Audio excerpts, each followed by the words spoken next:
Estamos aquí en Economía de Frente con el análisis que realiza Ernesto Fred Santoscoy de condiciones económicas a nivel mundial y nacional.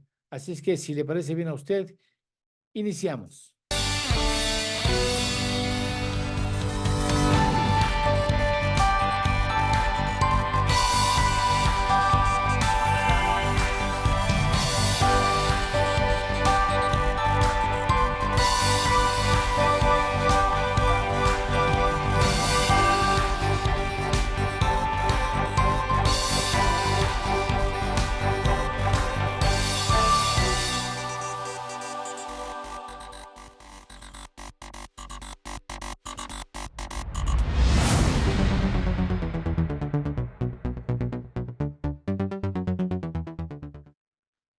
Estamos ya en Economía de Frente con Ernesto Fred Santoscoy, revisando los temas más importantes en materia de economía a nivel nacional e internacional. ¿Cómo estás, Ernesto? Gusto en saludarte como siempre. Eduardo, ¿qué tal? ¿Qué tal, amigos? Bueno, el proceso de la pandemia famosa en el 2020 trajo, entre muchas cosas que revisar, trajo inflación a las economías en el mundo de manera generalizada. ¿Cómo va el proceso de luchar contra ese fenómeno, Ernesto?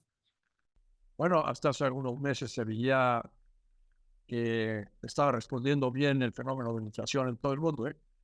Pero cifras recientes, ya conocidas hace unos cuantos días, en distintas latitudes, nos están dando evidencia de que no es una batalla del todo ganada. Por ejemplo, Estados Unidos. La semana pasada conocimos los datos de creación de empleo en el mes de diciembre. Salieron 216,000 nuevos puestos de trabajo creados en diciembre, contra un pronóstico de los analistas de 140,000. Incluso, pues también por arriba, muy por arriba de los puestos creados en el mes de noviembre. En la tasa de desempleo se esperaba que subiera a un 3.9. Todavía abajo de 4 es una muy buena tasa de desempleo, ¿no? Cuando más baja es menos desempleo, quiere decir que la economía va mejor, pero del lado de la inflación implica que hay más presiones inflacionarias, ¿no? Entonces se esperaba que fuera subiendo al 3.9, es decir, menor presión inflacionaria, y no se movió, se quedó en el 3.7.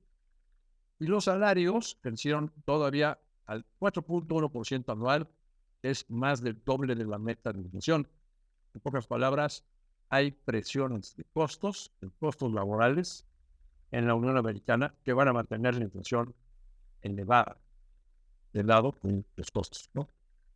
En Europa, los datos de inflación, resulta que la inflación general subió del 2.4 al 2.9% en un solo mes, de noviembre a diciembre. La inflación subyacente en 3.4% anual, también muy por arriba de la meta de inflación, que es 2%. Y esto a pesar de que el segmento de energía trae una inflación negativa en términos anuales como el 4%. Entonces, a todas luces se está viendo que la inflación permanece alta, a pesar de que en la zona euro, pues la economía está en una especie de cuasi recesión, ¿no? Con un crecimiento muy, muy débil, menos del 1%. Entonces, también en la zona europea no se ve que se esté cediendo en el terreno de la inflación, sino al contrario, está reviviendo. En el caso de México, similar, ¿no? Para noviembre ya habíamos llegado para abajo a una inflación del 4,30 y tal. Para diciembre, acabamos de conocer el dato, la inflación fue del 4.66. La inflación subyacente todavía arriba del 5. Entonces, también bajó tantito, pero aquí también estamos viendo, en lugar de que la inflación tenga una trayectoria a la baja, estamos viendo un repunte. Pero lo más preocupante es que con los incrementos decretados por el Ejecutivo en el salario mínimo de un 20%, y otros incrementos que ha habido en distintos insumos, viendo gasolina, bueno, pues lo que está viendo es una revisión generalizada de precios, como no lo habíamos visto desde la pandemia, ¿no? Entonces, pues también en México estamos viendo que la batalla contra la inflación no está ganada del todo. Una, una explicación importante de por qué hay todavía estas presiones inflacionarias o por qué hay todavía una creación fuerte de empleo en Estados Unidos que mantiene presiones salariales es el gasto fiscal que se está dando en Estados Unidos, fuertísimo, en México, y en cerca de 70 países que tienen elecciones presidenciales este año. Entonces, no es una cuestión aislada, sino que es una cuestión bastante generalizada. Casi la mitad de los países, ¿no? Elecciones presidenciales, cuyos gobiernos en el poder normalmente se ponen a gastar para mantenerse en el poder, ¿no?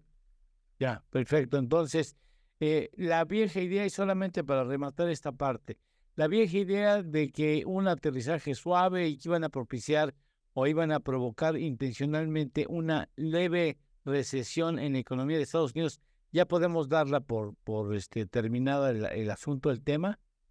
Se difiere, más bien, se va difiriendo, porque ahora tienes políticas monetarias que se están siendo de restrictivas a expansivas. O sea, eso es lo que vamos a ver en los siguientes meses, ¿no? Una relajación de la política monetaria estricta, pero tienes políticas fiscales sumamente expansivas. Y, pues, o sea, están como en choque, encontradas. Y eso, pues, al final de cuentas, sí genera crecimiento artificial, el gasto de los gobiernos genera crecimiento, pero mantiene presiones inflacionarias. Entonces, pues, hay otros elementos que considerar. ¿Quién gana las elecciones en Estados Unidos, por ejemplo, no? Lo hemos comentado aquí la semana pasada. Si gana el señor Trump, es un escenario. Si gana el señor Biden, es otro. Pero, pues, en general, el problema de que se baje el crecimiento económico por las altas tasas de interés se ha venido definiendo. Por lo pronto, en el 2024 no se ve probable que se dé una recesión. Como todos son pronósticos, está sujeto a error, ¿no? No somos adivinos, pero la probabilidad es sumamente baja. Perfecto. En México, iniciando el día, todavía no estaban cubiertos, ya no estaban todavía recuperados de la desvelada y de la cruda en el mundo por la llegada del 2024, y México se adelanta haciendo una colocación, una emisión de deuda por 7.500, varias emisiones, tres de ellas, pero que en total suman 7.500 millones de dólares. Así es la emisión más grande de la historia. De inmediato, los críticos del gobierno salieron a decir, nos están endeudando. El presidente López Obrador había prometido. Estabas a punto de decirle, sí, estabas a punto de decir López Portillo, sí, claro. Se me cruzaban los cables. Final, Otro presidente López que sí, que López los dos, no. sí, claro. Pues había prometido López Obrador que no nos iba a endeudar y nos están endeudando, ven más de qué forma. Bueno, hay que explicar a nuestro amable auditorio que la administración se portó bastante bien los primeros años, aunque también pues tuvo bastantes tretas, ¿no? Como el jalar los recursos de todos los fideicomisos para no endeudarse. Se quemó todas las reservas que tenía el país, ¿no? Pero no se endeudó. Ok. Para este año sí se está planteando, está autorizado por el gobierno, un mayor endeudamiento que equivale al 5.4%. O sea, eso estaba hablando en términos de moneda extranjera, la autorización es por 18.000 millones de dólares. Sí. Sí, bueno, Para que se tome dimensión los 7.500 contra lo autorizado, ¿no? pues hay vencimientos para este año por 7.500 millones del gobierno federal. Y hay vencimientos de cerca de 10.000 millones de dólares de deuda de bonos de Pemex. A finales del año se hizo un megapaquete de reestructura de líneas bancarias de Pemex. La memoria no me falla, como por ahí de 8.000 millones de dólares. Pero esas son un tramo de deuda que es la deuda de Pemex con los bancos. Se renovaron esas líneas. Pero hay vencimientos de bonos. Entonces, más o menos por 10.000. Si suman los 10.000 más los 7.500, tienen los 17.500, que son los 18.000 millones de dólares aprobados por el Congreso como endeudamiento externo. Pero, ¿cuánto es nuevo y cuánto es renovación? Pues prácticamente todo es renovación, ¿eh? Prácticamente. Y lo que se hizo con esta operación anunciada, como bien apuntas, el primer día hábil del año, es, pues, de una vez emitir los bonos y ya tener entonces los recursos suficientes para cuando se den las amortizaciones de los bonos que vencen este año, pues tengas de dónde pagar. Eso es lo que se hizo. Si hay algo que sabe hacer bien el gobierno mexicano, el sector hacendario, y no nada más en esta administración, sino desde hace varios sexenios, es la administración de la deuda externa. Creemos que se hizo muy bien,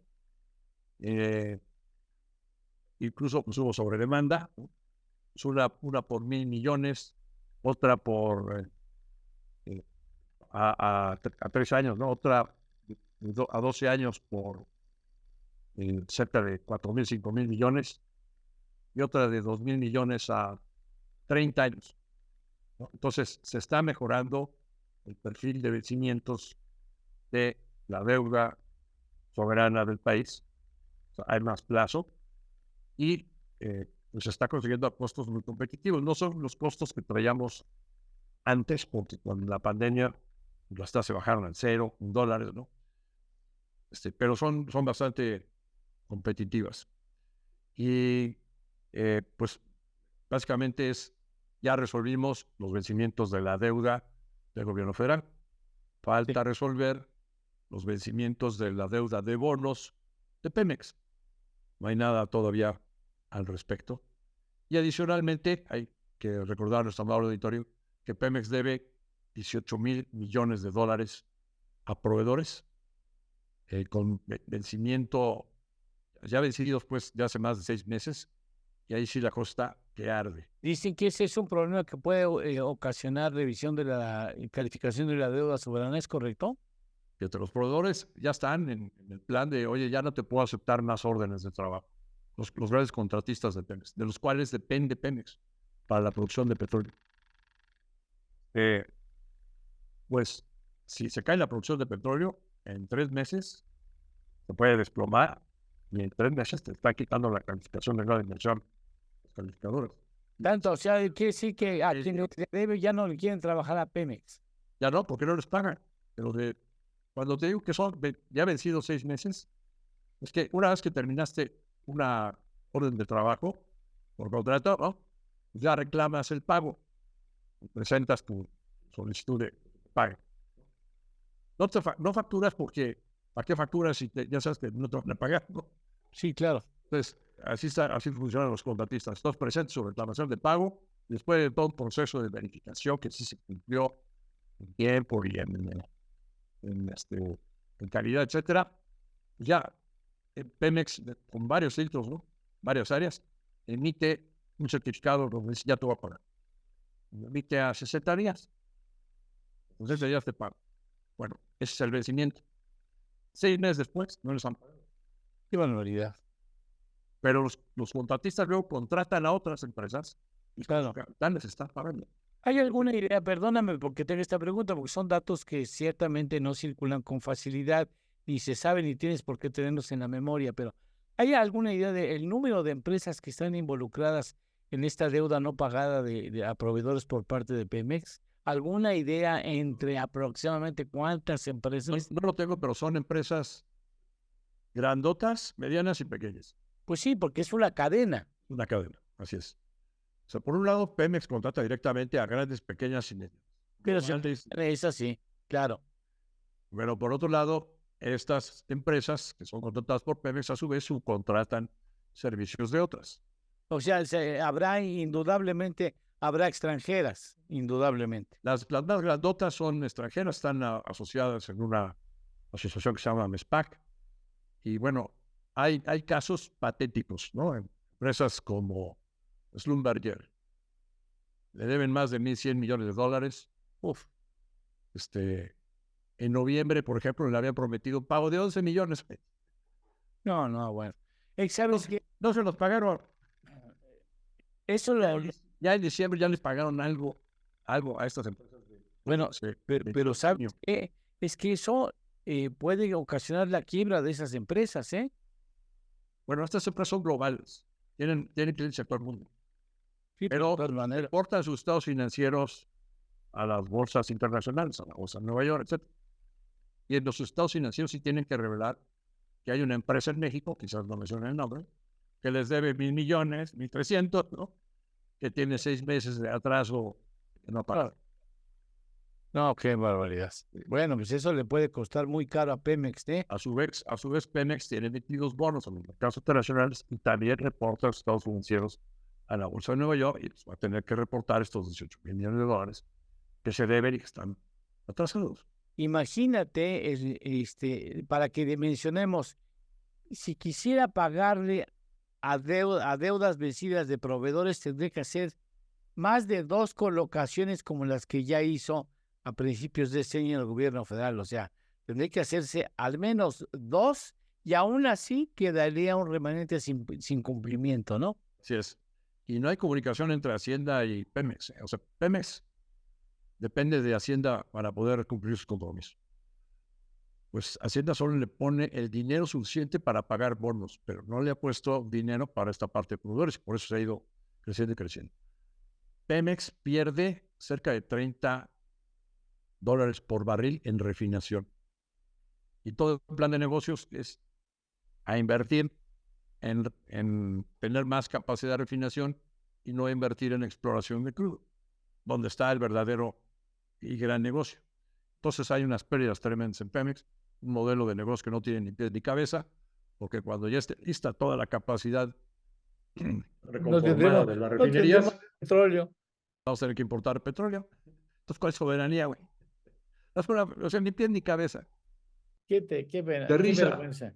O sea, qué lástima porque es una empresa emblemática para la historia de este país, ¿no? Es la empresa más Entonces, grande. el gran pendiente para la siguiente administración, sea quien sea el que gane, va a tener que resolver este problema que no tiene más plazo para resolverse que el inmediato. Bueno, ahora, esa es una parte. Otra parte que también ha ocasionado cierto nerviosismo y contrariedad entre algunos sectores, se refiere a una iniciativa que anuncia el presidente, al menos la anuncia de manera general, que habla de que es posible que procurara el gobierno federal reformas para que se garantice que el salario de los trabajadores nunca va a ser comido por la inflación, es decir, que cualquier aumento salarial tenga que garantizar que está por sobre la inflación del año previo. Eso es por un lado. Y por el otro, de que haya una tasa de reemplazo en las pensiones de los trabajadores mexicanos del 100%, quiere decir que el último salario previo a la pensión sea el que rija durante el resto de sus vidas. Así es. Tengo entendido que el camino que se está planteando para estas dos iniciativas de leyes es cambio constitucional. Si es así, pues por un lado es imposible que el gobierno logre la victoria en el Congreso para que se autoricen estos cambios a la Constitución. No tiene los suficientes votos, sobre todo en el Senado, ni en la Cámara de Diputados, que se necesitan 3/4 partes más un voto para que sean aprobadas estos cambios constitucionales. Si se fuera por el lado de modificar algunas leyes, puede ser más fácil, aunque después vendrían las controversias constitucionales, ¿no?